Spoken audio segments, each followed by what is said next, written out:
In Delhi elections just around the corner, but the BJP still not come out with its final list of candidates. Though yesterday former cop Kiran Bedi did join the BJP and sources suggest she could be in the running for Chief Minister. Ketki Angre reports.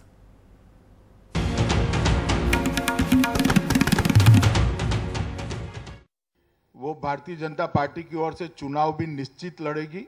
अभी उनकी seat तय होना बाकी है। दिल्ली प्रदेश unit बैठकर तय करेगा। अभी सीट के बारे में कोई निर्णय नहीं हुआ है। One down, 69 to go.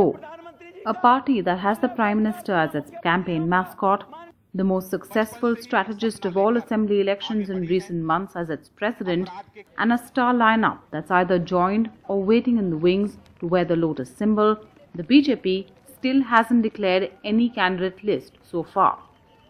With exactly 3 weeks left for campaigning for the Delhi Assembly elections of February 7, former top cop Kiran Bedi is the only official name the party has announced on the day she joined the BJP.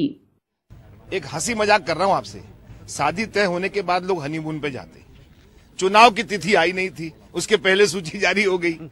ये मजाक होता है जिस party में कोई दम नहीं। इस पार्टी को सरकार में आना है। इस पार्टी को, भारतीय जनता पार्टी को स्पष्ट बहुमत प्राप्त करना है। इसके अपने सिस्टम है। ये एक आदमी की पार्टी नहीं है। The day get the Aam Aadmi Party apart, it has the biggest head start over the other two parties in this race for the 70-member Delhi Assembly. Aam Aadmi Party released its list weeks before the election dates were announced, and candidates have already hit the campaign trail. Thursday evening, the Congress Party also announced its third list and has so far declared a total of 64 candidates' names. The campaign committee for the BJP in Delhi alone was announced one day after the Election Commission declared the dates for the elections. Even now, it will be at least a couple of more days before the Parliamentary Board can finally endorse all those candidates who will battle in the fight for Delhi. In New Delhi, Ketki Angre for NDTV.